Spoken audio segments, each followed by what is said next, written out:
All right, well, welcome to Here for the Health of It podcast. We have Beach Loveland with us today, local founder and owner of Loveland Coffee. He's got 2 locations. All his stuff is sold out of the airport as well. And we were talking about a little before, has coffee in a beer here, in a local beer. So thanks for being on. Thanks for having me. I'm excited to be here. All right, so tell us a little bit about yourself. Where did your coffee journey begin? Started probably in 2004, right after me and my wife got married. She was like, "What do you want to do?" And I was like, "I kind of want to be involved with the community." And I was like, "Coffee would be a cool thing." She's like, "Well, you should do that." And I was like, "Okay."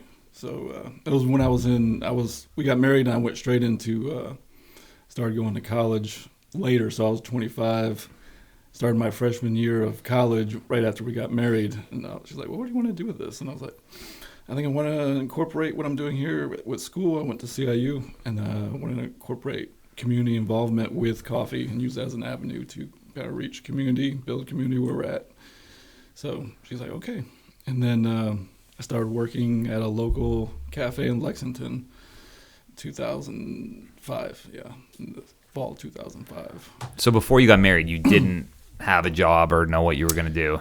I was working at the Olive Garden as a server. Were you? Yeah. Is that where did you pick her up when she was in there at Walmart? We knew each other in high school. We went to a youth group together, and we knew each other. We dated a little. Nice. Took her to my junior prom, so we have a long history. But I was at Olive Garden for a long time. Nice. I learned all my customer service skills there. Yeah. my hustle. I crushed a lot of breadsticks for sure. So let me get this straight. So you were in college working at Olive Garden. What were you going to school for? Were you going for like business or entrepreneur? It's a Christian college, but I was able to weave in business classes into it. So I took a major that was very flexible. It was actually a family and church education major, but it had like 18 open credit hours where I could called a ministry skills package. So I was like, I'm going to do business in the marketplace and or ministry in the marketplace. They didn't have a business major there at all. So I went there, did my core classes at Midlands Tech, all my English and all that. Mm-hmm. And then I dumped in a bunch of my business classes I took there into that ministry skills package. Mm-hmm. And then I did a couple of faculty-directed studies specific to coffee and just made my own thing. Yeah. So you went from Olive Garden to working in a cafe. When did you make the jump to leave the cafe and open up your own store? I was at the cafe all through college, and it ended up closing spring of 2009 when I was graduating. So I bought all their equipment. Oh, what happened? Why did they close? It just wasn't a great. It was in the old mill in Lexington, and it was in the basement. It wasn't really visible from the street. It was cool, but it was kind of nobody knew early in the coffee game in Columbia, so it wasn't That's what I was wondering. It doesn't seem like there was a lot of coffee shop back then. There wasn't. So it was kind of a new concept, and especially for Lexington, it was a very new concept. Yeah. So people embraced it, but not enough to kind of get us over that hump. And it changed hands a couple times. Because when did Starbucks and Dunkin' Donuts and that kind of thing start becoming a thing? I think the first Starbucks location in Columbia was down in 5 Points. Right there below Saluta's was the first one. Was that in the 2000s or late 90s? I'm trying to think back to early 2000s. Early 2000s. Maybe 2003. So you already started thinking about coffee around the same time as Starbucks was starting to emerge as a big thing. Yeah, they just started moving in. Dunkin' was in the last couple of years. Yeah. So, how mad are you that I'm drinking Starbucks right now while we're It doesn't matter. I thought about bringing some coffee for you, but no. And at the end of the day, it's because you guys, in our opinion, have the best stuff in the area. Just so you guys are mostly on the west side of Columbia. Mm-hmm. Just for location purposes for the listeners, where are the 2 spots besides the airport? So our drive-through is on St. Andrews Road, right in Irmo, and then our cafe and roastery and everything's about a little less than 2 miles from there, and right off Lake Murray Boulevard, so it's very close. And that's where people can find you. Mm-hmm. And that's a newer, your new spot's really nice. It's a big.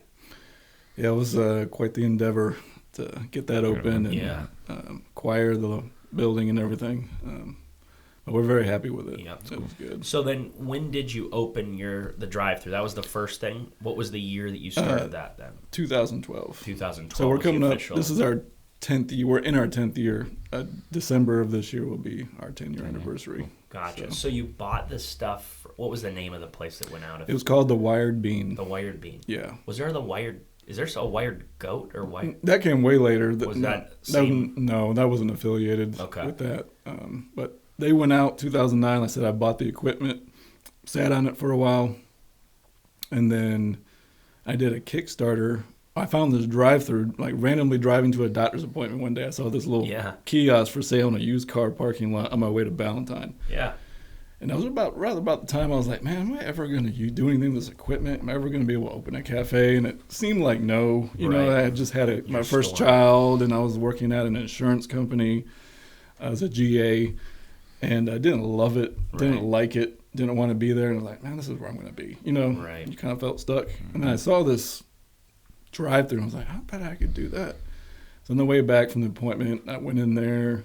They had a little for sale sign on it with a number, and I jotted down the number and called it like 50 times. Yeah. No one answered. Yeah. Turns out the dude died of a spider bite. He got bit by a brown recluse and had a heart attack. Oh, and then the guy who was taking over this dealership finally got back to me. I was like, listen, I want this kiosk. Like, well, several people tried to buy this for like $18,000, and the guy didn't want to sell it. I was like, I bet if you made him offer for $11,000, he'd buy it. And I said, okay, I will.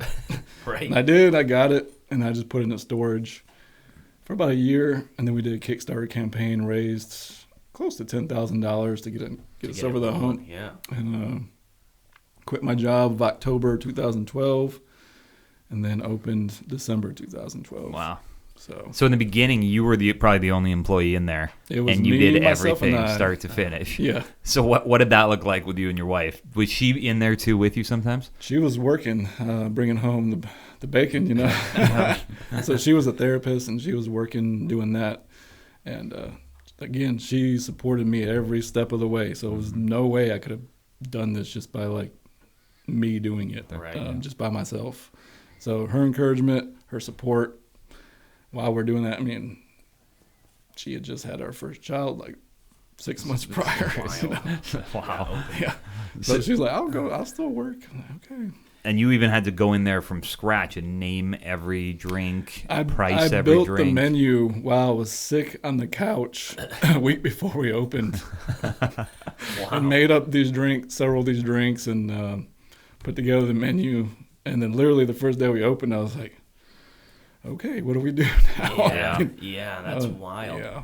Well, and then walk us through scaling this. So you open it up, it's you at the drive-through, and at that point, are you roasting your own beans? No, we weren't roasting at that point either. So it was just figuring out what the clientele was like. It was me. I worked by myself for close to 8 months before I even hired a person. So there were many days where I was happy if I made $100 through that drive-through. I mean, and just kind of slowly built. We didn't have a huge plan of how to get customers. It was just kind of like one thing at a time as word of mouth built, and hired my first employee, and then kind of went from there. So it was a very slow growth process, kind of purposefully. Were you ever worried when you were there for those? I mean, because 8 months by yourself kind of grinding to make sure, was there a time where you were like, I either need to hit this metric or marker, or I'm shutting this down?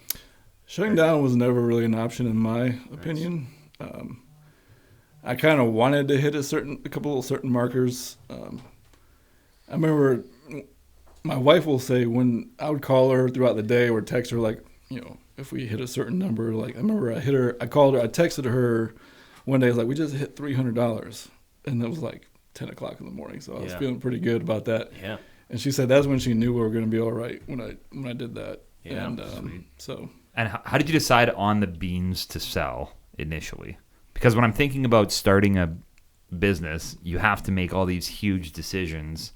before you've even opened. Yeah, so we were working with another roaster that I used at the Wired Bean when I was a manager there, and I started roasting with him. Yeah. So we had that relationship Gotcha. already, and Yep. then about 3 years into it, we decided we wanted to do it ourselves. So Cool. kind of worked from there, and wanted to keep it a good little offering. We had espresso, and then we wanted some single origin coffees from familiar places that people would recognize, and then we'd sprinkle in some more exotic things, or like a natural processed coffee that's more fruity, and kind of introduce people to that. So we kind of had to build a culture around what we're doing, because again, for Columbia, the coffee scene was still pretty young when we started. So and it's still growing now. But people are more familiar with it, and generally. So. Yeah, and looking for that's what I think is. I think the crowd became more like college, place to hang out.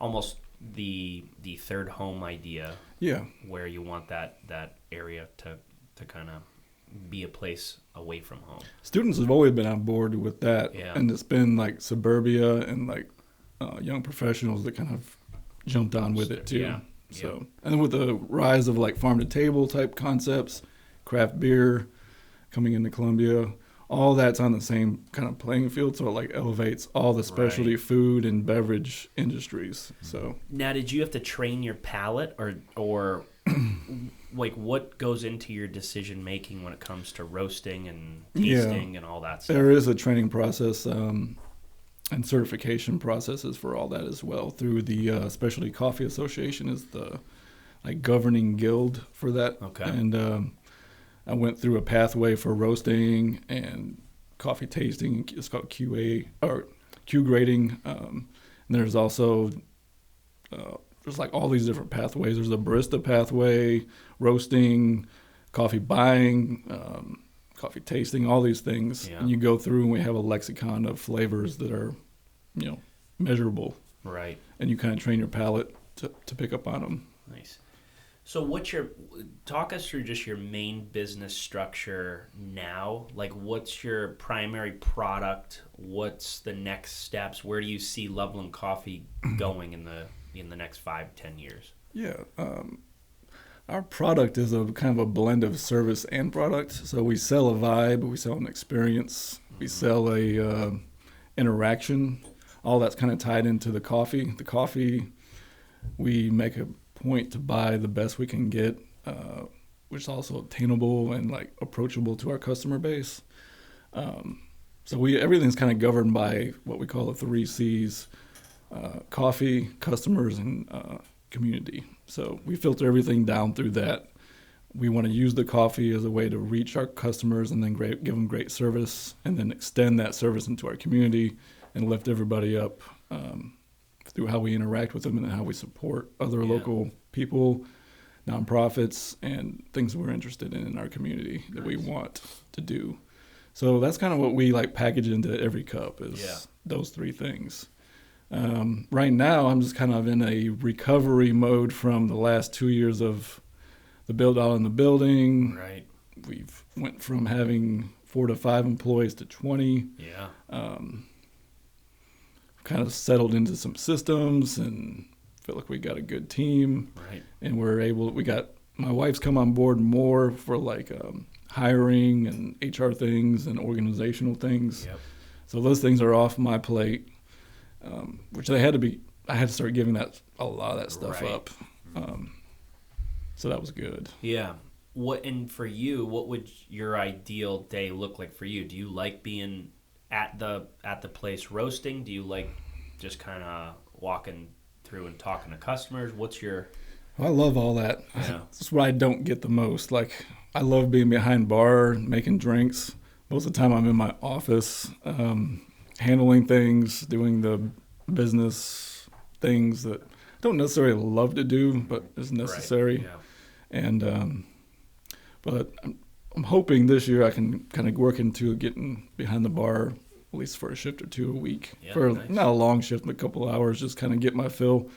Most of the time I'm just in the office doing things, and I come out occasionally Yeah, I do do things with some roasting, but I have a guy I've been training on doing that, and he's doing a really great job. So I don't have to be over there over his shoulder checking on him. Yeah. So all the things I love to do, I've kind of worked myself out of doing.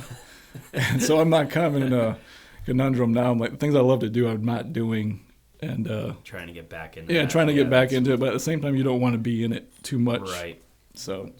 And is there times when you're finding yourself arguing about coffee with people? Staff We don't or do that. employees? No, we don't argue about anything. We try to do the opposite of that. Like, people will have an opinion of coffee, what they want, and we'll try it and see what works best. Or if a customer has a certain demand or expectation, we try to see where they're coming from for that and maybe point it in another direction. So, but if something comes out, let's say that you put something out and you're like, this tastes amazing, and your staff is like, no, this tastes terrible. How does that process go? I don't think we've ever run into something tasting terrible. Maybe an idea that wasn't thought through enough. And we're like, well, let's think about this. Can we make it happen, or is this going to be a burden on you guys to do behind the bar? And they'll say yes. Say, well, maybe we shouldn't do it. Okay. Or maybe we should reserve it for this 1 week, or we do it for a little while. So some of them might not be hits right off the bat, though, with customers. Like, how often are you having a new, I don't know if product's the right word, or a new flavor or coffee comes out, and then it just doesn't sell, or people are trying it and they just don't keep coming back for it, and then you have to transition to something else? We've run into, like, we bought this coffee that we thought would be a good hit, and it turned out people weren't vibing with it. Yeah. It just wasn't vibing. Just so fizzled out. We used it. It was like, well, we're not going to sell this as like a standalone coffee. So we blended it into something. Got it. Or some people still want a dark roast. And I was like, well, I can just use this as a dark roast. So we finished it out that way. Yeah. Or for like a wholesale account that wanted a dark roast, that's what we gave them. Got it. It doesn't really matter what origin or country it's from to do that. It's going to be burnt tasting. So we'll transition it over there, make notes of that, and like, okay, we probably won't buy that coffee again. Got it. Nothing that was really wrong with it. It just wasn't right for our demographic. Mm-hmm. So we try to have a pulse of what people want, and throw something out there and see how it goes with like regulars that come in. Like, hey, we're working on this drink. Tell me what you think. Yeah. And then they'll be like, oh, that's pretty good if it had this, and we'll make a note, try it, adjust, and then put it out to the masses. Nice. Yeah. So now, how do you choose your beans? Like, because you get those from a lot of different countries, right? Mm-hmm. Is there a company in the U.S. that sources everything? And I guess when the beans come in, because they just come literally as like green coffee beans in bags. Yeah. Talk us through that process. So you work with an importer, especially with a company my size. I'm not going to handle importing all that and dealing with the FDA, Department of Agriculture, bringing it in. It's a whole nother thing. Some people want to do that. They want that control. I don't want that liability. Right. Because there's a lot of liability with it. So I work with smaller importers that are fine with doing that, have the relationships with the farmers. They have people in origin in the country, like cupping on the ground, making sure it's the same coffee going out that it was, offered to me as a sample offer. Okay. So that's kind of how it works. Like, I'll go to an importer. I have 4 main ones that I work with, and each one specializes in that country. So and then some also buy from all over. But the main, like my Guatemalans, my Colombian coffees, I buy from people that just deal with that one country. Yeah. And I have, with the Guatemalan, I have forward contracts on coffee that I buy a whole lot. Yeah. And it's booked up. Like, I have it all year. So I've committed to over 100 bags of coffee, and it bought out this whole lot, and that's mine. So how, like, if would you be able to tell the difference in taste if we had like a Colombian bean, a Guatemalan bean? Like, what are the differences in these regions? So, like wine, there's different varieties of grapes. Same thing with coffee. There's different varieties of coffee plants grown at different altitudes and different climates. They all bring out different flavors in the coffee. So when we roast them, we roast them with an understanding. We have like a heat recipe that brings out the flavor in those coffees, and that's a profile we'll use time and time again for that coffee. Okay. So we may bring it lighter to bring out a fruit flavor, or maybe it's a medium roast that brings out more like a chocolate taste. So that's kind of how we determine that. Now, it was interesting when we just had somebody on that is a small ENA and does all the wine stuff, and she mentioned that like all wines just come from literally grape. There's no added flavors at all. Mm-hmm. In the coffee world, is it similar where, like you just mentioned, the coffee just comes from the bean and the different flavors are based on roasts and, you know, length of time and caffeine levels and that kind of thing? Or are there added, like, chocolate to a batch? Some people do flavor coffee. Like, they perfume it. They'll put something after it's roasted, they'll stir in a syrup on it, like vanilla or something. Yeah, when you go to like Whole Foods or whatever, and they have like this French vanilla coffee or hazelnut coffee, that's been a flavored coffee. They've added something. But with specialty grade coffee, all of it's coming from the bean. It's there, and the roast brings it out. It's not even like if I can't bring out a fruit flavor in a Colombian coffee that's not already there, but I can highlight it if it is through a roast profile that I've created. Okay. Now, and how do you deal with things like organic versus non-organic or pesticides or things like that might affect the flavor? Do these countries regulate a lot of that stuff, or do you have the option of purchasing things that do have the option? My Guatemalan is a fair trade organic coffee. A lot of them are already but don't carry certifications, and that again comes down to relationship with your importer and their relationship to the farm. So if it's super smaller farm or a co-op that's small and they can't afford pesticides, or they can't afford fertilizers, or they're just using fertilizer from their livestock and all this other stuff. That's good information to know. But I try to buy certified organic and fairly traded coffee, so I can say that it is one, and it's important to me to do that too. Right. Just from the health side of it. Yeah. I've also heard you want coffee to be shade grown. Is that what's the? I guess I don't understand. Well, most of it is. If it's specialty grade, it is shade grown. Some coffees are grown on like huge estates where there's no trees or anything. It's just the coffee plants planted like corn, and then they'll go through. But shade grown allows it to grow and be protected from the sun in some ways, so it don't get scorched and this and that. But again, if you're growing in higher elevations in the mountains, they kind of plant within the foliage of the mountain.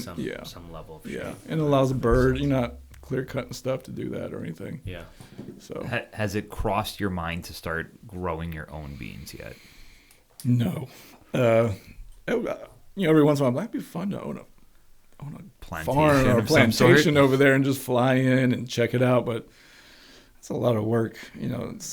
You're gone most of the time, and you gotta entrust that to somebody. So I'd rather just kind of find people I want to work with and support them. Yeah. And cultivate that relationship instead of I own you now. I own this now. Right there. Well, when we were in Costa Rica, there was a plantation that we stayed on, and they were telling us the government has tons of rules regarding what kind of beans are allowed to be grown there. I think in all of Costa Rica, only one type of bean is allowed to be grown in that area. And again, going back to the pesticide thing, I believe it's Kenya or one of the African countries where they actually give the farmers pesticides and fertilizers to use because it's so important to them. So they have really no choice. They take it because it's given to them, and they do it. So those are things. So governments do play a big.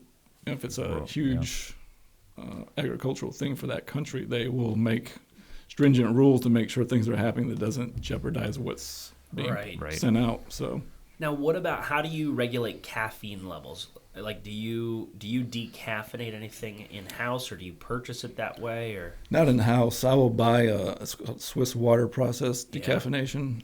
It's the cleanest one. It's all water based. So Swiss Water will buy specialty grade coffee, decaffeinated, or like my importer for Guatemala per se. They will doesn't need a lot. We're going to send this to Swiss Water to be decaffeinated and have it of offering for me as an option to buy. So that's where I get mine's all Guatemalan-based decaffeinated coffee. And they just run it. They developed a process where they drop all this coffee in this pool, raise the temperature of the water to different levels, and then the caffeine comes out. Then they drop it through these charcoal filters, remove the caffeine, and then pump back in that slurry of water. It's kind of like almost like a saline type slurry they develop, and it puts the flavor back in, and then it's decaffeinated, like 99.9. Yeah. Yes, because that was something that when I was reading about coffee years and years ago, some people just look at it and said they just look for decaffeinated, thinking that's healthier for them. But if it's chemically done, the decaf's actually worse than the caffeinated coffee from a health standpoint, unless it's Swiss, unless it's the process you just mentioned. There's Swiss Water and there's Mountain Water process, same thing, different companies. In the past, they've, in the early days when they were developing, they had messed around with putting benzene and this and that. But I think most of it now is kind of going to that Swiss Water just based on what people want. Right. But it's still a specialty grade coffee, so it's it's not cheap. Yeah. Sometimes it's more expensive than my regular coffee buying the decaf. Yeah. What percentage of your customers are asking for decaf? Well, it's not a lot. I mean, we have it because we know certain people can't have caffeine. Yeah. But most of it's leaded. Not. Yeah. I just made the switch to decaf in the last 2 months or so, because I think I just had too much in my day.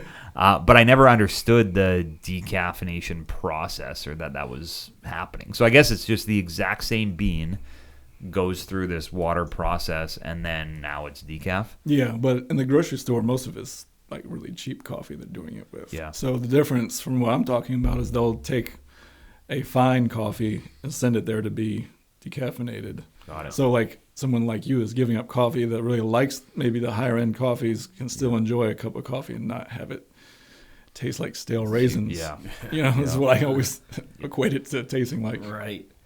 Now, when you get the beans and it goes through a roast. Well, I guess tell us the process. The bag lands in the U.S. You get the bag. It sits in your roastery. How long can it sit there before you roast it? And then once you roast it, is there a shelf life that you'd want to package or grind or use? Most of the shelf life stuff comes after it's been roasted. So we still like to buy what we call fresh crop coffee, which means it was, this year's crop. But as far as the green coffee, it's just a seed, and it comes to you in a 150-pound bag. Usually now they're all Grain Pro bags, so it's like the burlap bag lined with this agriculture bag that keeps it kind of airtight. So the moisture levels don't go up and down. You don't run into degradation, mold of the coffee. Yeah. So as far as it being just green, it can be held for a while, a couple of years, but fresh crop still has that nice little pop to it when you roast it. Sometimes you can tell a difference when you're roasting an older coffee as opposed to a fresh crop coffee. Older coffee will roast a little quicker. It won't quite have that little special thing you're looking for. Yeah. Fresh crop will be bright and vibrant. And then so then you roast it, right? And then how much of that are you keeping in-house to make coffee, just selling it cup to cup? And then how much of that are you packaging and selling? Because you're selling locally, right? Yeah, we do have wholesale accounts. We have retail in our shop and then drive-through. And we have an online store. We have like subscription services we run. Nice. And so between those three, we're pulling a lot of it ourselves. And then a lot of wholesale is going out the door. So we roast really heavy Monday, Tuesday, Wednesday. We deliver our wholesale stuff on Thursday. Our stuff, our espresso, we find is best 10 days out from roast date, because it's, you think about you're putting this bean through this process of tumbling over a flame, and all these chemical reactions are happening to make the flavor. It needs to rest a little bit. Like you would think, oh man, it must be great just to go scoop out coffee right after it's been roasted and brew it. It's probably the worst time ever to do it, because if you put water on it, it's just going to be the CO2 still coming out of the coffee, so it's just bubbling up, and you're trying to get the water to penetrate the bean at the same time that CO2 is trying to escape. So they're kind of fighting against each other. So you want to let it rest, like regular brewed coffee, at least a day or two. And then for our espresso, we find it's like really pulling great shots at about 10 days out. So we roast our espresso almost all day, Monday and Tuesday. And then we bulk it up. So for us personally, it'll be 10 days when we use it. And then you're into the beer game too. We talked about a little bit. Yeah. So you must have a day for beer. Well, that's several days for that. Is it? Yeah. It's usually we get 2 orders a month, large orders. And the way we do that is we have a special roast profile for our cold brew. We use a Guatemalan coffee for that. Gotcha. And then we'll roast it, we'll grind it, and we'll brew it as a concentrate. So we sell a concentrate by the jugs. That's what I was wondering. Retail. So we brew 90 gallons at a time for Steel Hands. Wow. And so they'll I order guess that. you're not technically in the beer game. You brew the coffee to make a coffee lager. So what do you provide, an actual liquid form to them or a bean form to them? Liquid. Ah, okay. And they add it into their I don't know if it would be the mash or whatever, or after it's been funneled off. And that's a local company. So Steel Hands, is that primarily who you work with, or are there any other breweries? That's the only brewery we work with. We started off working with Conquest Brewing, which was the first brewery to come since Prohibition. Before Conquest, there was no breweries here. That was 2004, I think they opened. Then they closed a few years ago. Since then, there's breweries all over the place. But they were the first one to kind of get open and going. We had some mutual friends, and that's when we started doing that. And then when Steel Hands opened up, they were familiar with us from that. And so they reached out to us and said, hey, we want to develop this coffee lager, and it's going to be one of our flagship beers. Are you in? I said, sure, I'm definitely in. Wow. And, so it just kind of fell in your lap then because you had a previous relationship. So I always try to think about things that way. It's like, this may not be the biggest opportunity. Like, Conquest was very small, but it was like, it was an opportunity. And I took it, and it was something I wanted to do, and I saw potential, and it was still really early, and people weren't thinking about that. Yeah. But I'm always like, what's the next thing, or what's going to be a trend? And I try to get on them early and make a collaboration with that company or like that business. Coffee flavored anything, you know, you lip balm or deodorant or candles. Yeah, we did do the candles. I mean, that's like everybody coffee flavored deodorant. I don't know, I think it's a little bit of stretch. It's delicious. Throwing some things out there. So you were saying though that you do retail it. What local stores could somebody buy a bag of coffee? So your shop, our shop, obviously online. We try to keep it pretty more like we're not in grocery stores. They don't really treat it like a fresh fruit like we want. So you're going back to like how long does it last after it's been roasted? No matter what you do to keep this coffee fresh after you roast it, if you put it in the highest quality bag, which we have, or if you nitrogen flush it, seal it off, after 10 days it starts taking a little bit of a dip, and then just keeps going now. It doesn't go bad per se. It just dips in quality and like freshness, especially when you're dealing with like coffee you want to present that profile that carries like a natural processed coffee, fruit forward. This just starts to wane off. So, I wondered that. It was one of my questions was you want people to really buy it whole bean from you. Yep. Because once you grind it, doesn't that very quickly? Yeah. So once you grind it, the time starts ticking even faster. Yeah. And then, so the two things that make coffee go stale are like oxygen and then grinding it and being exposed to oxygen. You do those, it just starts going. So it's usually best to grind to use. Keep a whole bean, and then in the morning grind what you need for that cup or pot, and then go from there. But keeping it airtight and out of sunlight is kind of key. So if somebody opens a bag of coffee, you suggest they should drink it within how? I mean, the quicker the better. Within a month. I mean, within a month. Okay. Yeah. I mean, that's a good. You're not going to notice it that much it starts dipping, but after a month you should be through it, Right. especially a 12-ounce bag. That's, but to the point, that's why we don't really put it in a grocery store. So we kind of target, we have like smaller mom and pop type establishments that move the coffee a little quicker. So What like, are the local ones that you one that sells a lot, Wingard's Market out in Lexington. They have like an SC certified produce / grocery Yeah. specialty goods store. Yeah. They move a lot of coffee out there. We have it in Butcher Shop, Old Timey Meat Market carries it Okay, in nice. 2 other locations. Yeah. So and then any one of our wholesale partners that brew it in their establishment, we always try to offer them, hey, you should have some retail bags too. So People can we do purchase, that. yeah. Hmm. How'd you get to work with the airport? Again, that was kind of when I was thinking they approached me. Initially wanted me to set up a kiosk in there. So they were doing this program, and I was like, it was right in the early stages when I was about to really start aggressively looking for property for our, flagship location. And I was like, really, Right. it was kind of in that in-between stage. I'm like, I don't want to grow too much right now because I know Right. this is You have about to staff happen. it, you have I have to staff it, and they had like, it has to be open a certain amount of days a year, and you got to be there like 5 a.m. I was Right. like, this is going to be difficult. So I was like, I looked at it pretty closely. Then I was like, no, we're not going to do it. And then you had to put in a bid to be in there. And then someone else put in a bid and then called me. He's like, if we get this bid, can you be our wholesale provider? I said, yes. Cool. So Red Eye Express is the name of that company. They run the airport.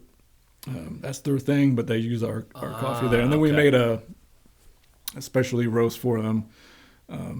So they got that. Yeah. Can you tell everybody the difference between a drip coffee and a pour over coffee? Yes. Or that, yeah, and They're kind of what different. would be the So drip is just drip. You can call it drip, batch brew, whatever. It's just coffee brewed through brewing coffee for the masses is kind of a way to think about that. So we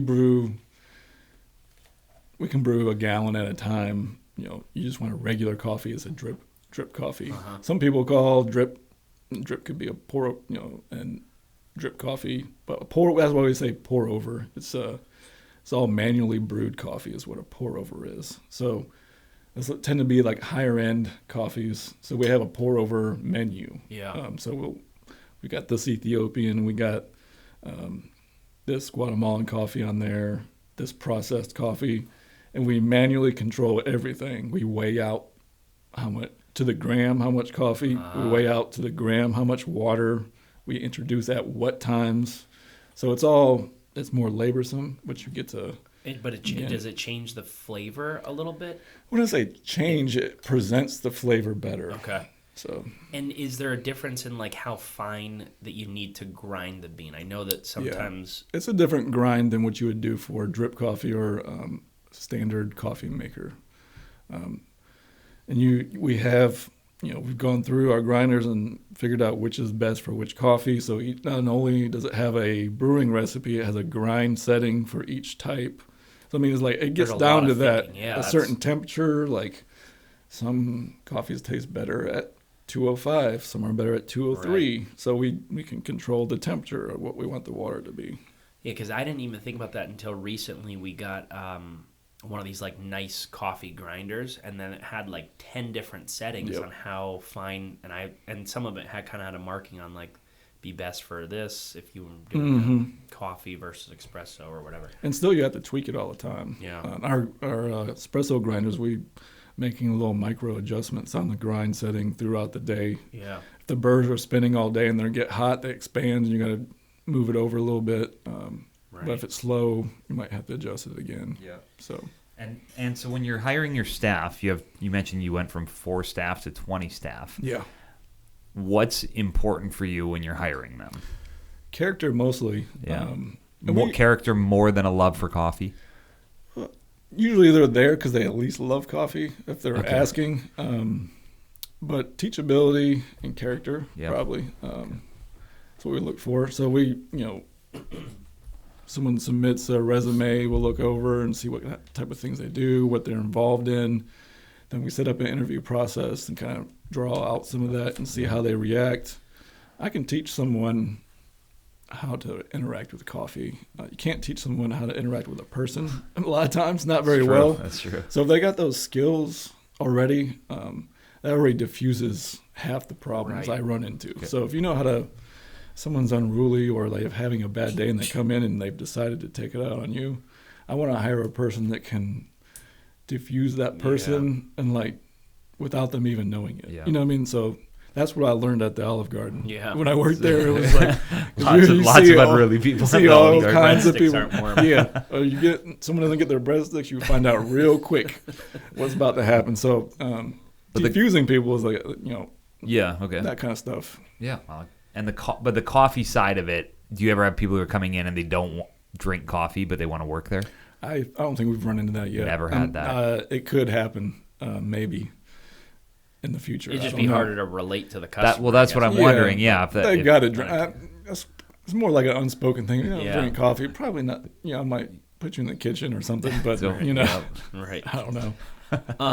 Now, here's what's cool. Like, because I met you back in 2011, 2010, somewhere in there, and remember when you were literally starting up and going through all this stuff. So it's neat.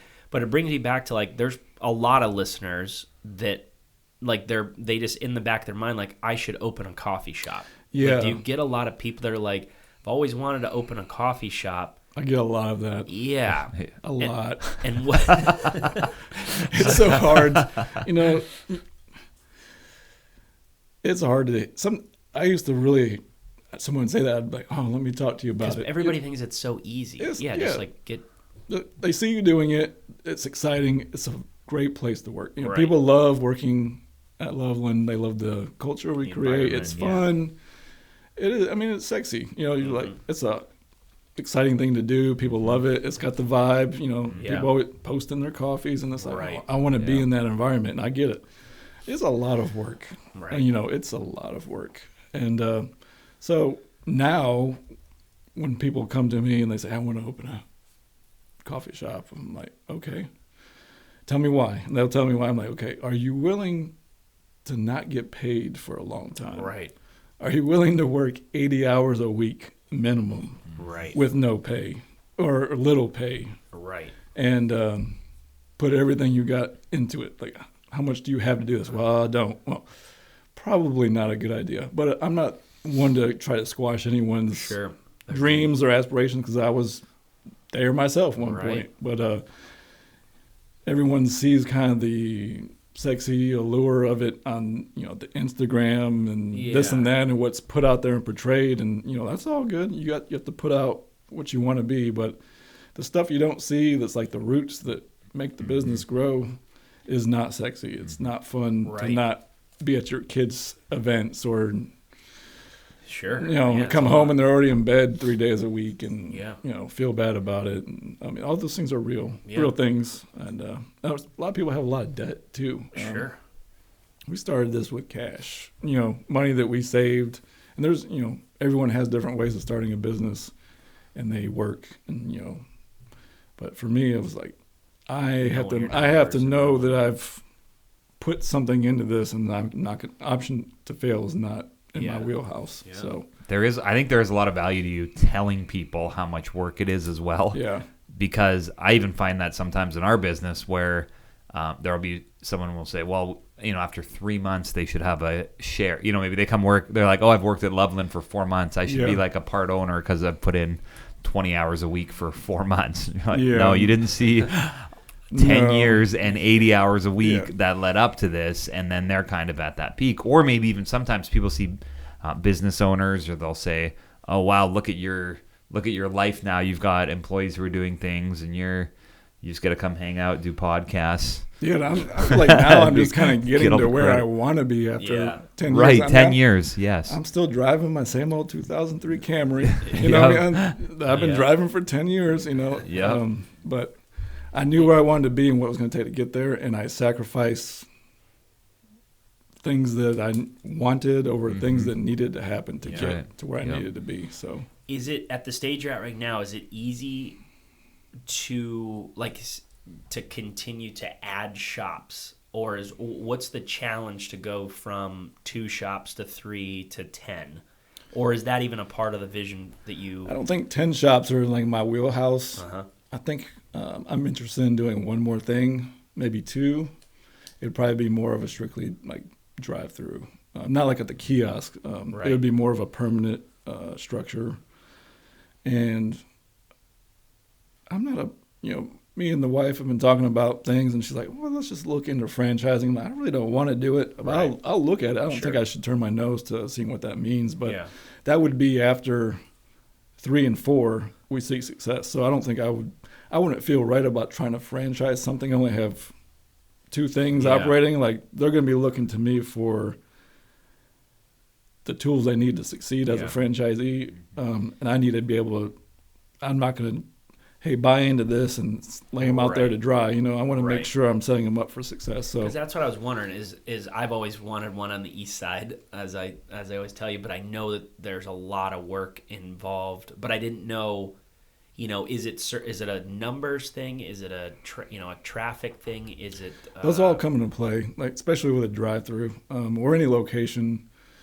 But more for like high volume stores, you're looking for a high traffic count, easy accessibility, high visibility. Mm-hmm. So those are the 3 things you start with, and also you kind of want to be near schools or hospital or something that has built-in traffic and people with yeah. a demand for, people are on their lunch break, they're going to come Right. stop by. So that's worked out well for the kiosk because we got 4 schools Right and there, yeah. 4 hospitals right there. And it's kind of an in-between thing. So, even then people told me that was a terrible location, but I thought it was going to be good. Yeah. Yeah. Now, and you don't look for investors or people that would come in and say like, hey, we really would want one. That is a model. on- I mean, I just haven't operated in that to know. Haven't looked I've at kind that. of, again, it goes back to I don't want to take someone's money with the expectation of trying to give them a return and not be able to do it. Yeah. I feel a little bit more confident about that now, but starting off, I wouldn't do that. Right. Because then you get yourself in a world of hurt if you're not producing, and then you got expectations. So I wanted that stress-free. I wanted to do it for myself and not trying to. If you're working, just like almost like working for someone else in some ways, because they have an expectation of a return or some sort of outcome based on your performance that you're promising. Hey, give me this Right. money, but. Yeah. Early on, that I probably wouldn't recommend that for a startup, maybe for expansion. Like if you start getting into 1 or 2, 3, and you're like, man, I could do 3 more, but that requires this capital, then I think that's an appropriate time to seek that type of funding. Or if someone was a friend or, like, hey, I want to do this, I'll invest in you. I'm like, okay.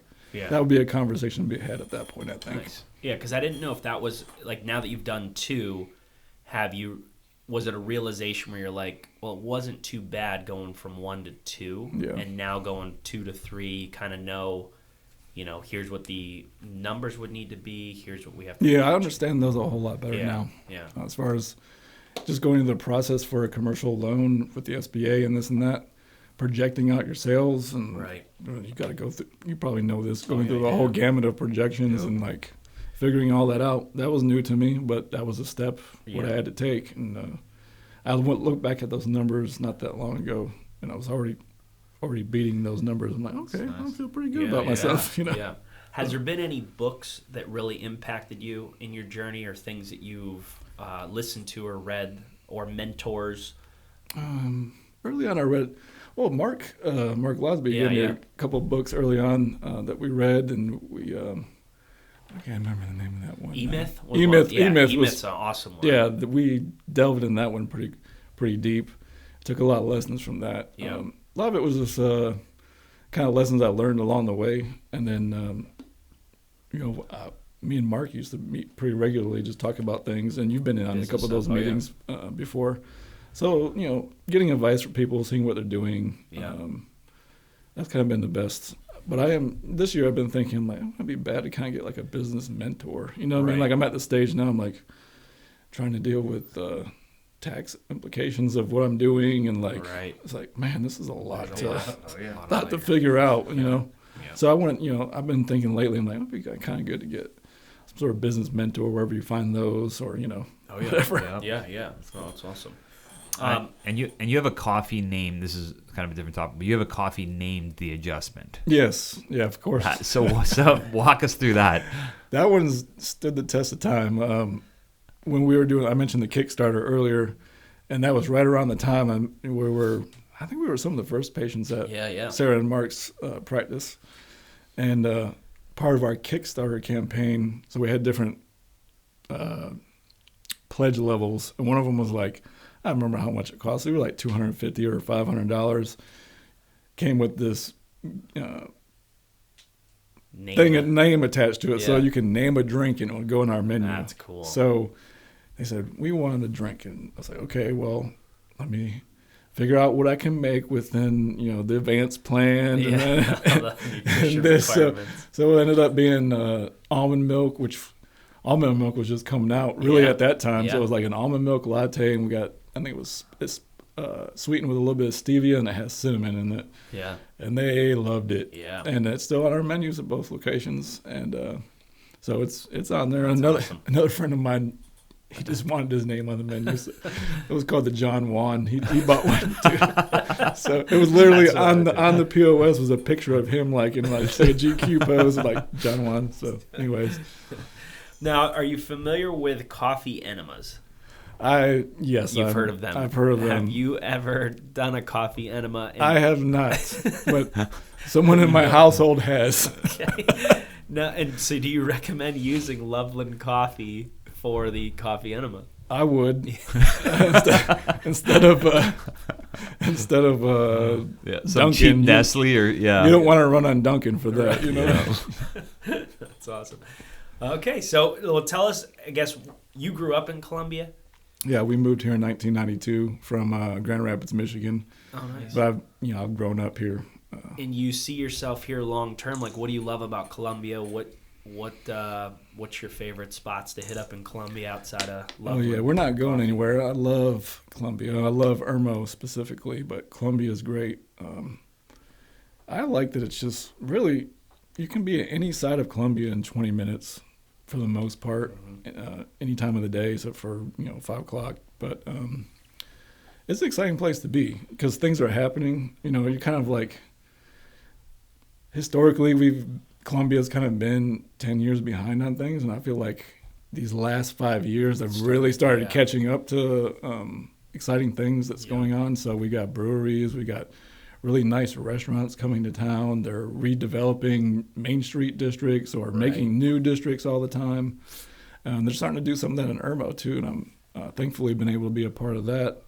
Been asked to be on a board with our Irmo Future Growth Corporation, so we're thinking through those type of things, working with the town council to how we can improve Irmo and better bring economic development to the town. So those are the type of things you really can't do in large cities. Like it takes a long time to kind of get involved with and meet the right people to do things. And I feel in Columbia and the surrounding areas, like you're only really 1 or 2 people away from the right connection on things. So it's exciting to be, it's a good place to start a business, I think, and learn and kind of experiment a little bit. Yeah. Do you ever worry about other coffee shops popping up, or does that help you? Like if a Starbucks is near you? Or well, we had one open right across the street, but it's 2 different clienteles really at this point. I don't really worry about it too much. I think it is an opportunity. I mean, Starbucks did lay the way for the more familiarity with coffee in general. Right. So like they came out and like everybody was really excited about what they were doing, and they're like, okay, here's what real coffee is like now. Like they're not in the specialty coffee arena. They put themselves there by name, but they've got to buy so much coffee, and most of them they're buying like the middle grade coffee, and that's why it's roasted darker. Yeah. Because there's imperfections. They want a steady product. They got to do that. Now they do buy some specialty stuff, but most of it's they might release it limited, or it's at their reserve store in Seattle or whatever. But gotcha. Yeah, that's great. Well, we appreciate you sharing with us. Appreciate what you're doing in the community. No problem. Thanks for having me. All right. Here. We're here for the health of it. For the health of it.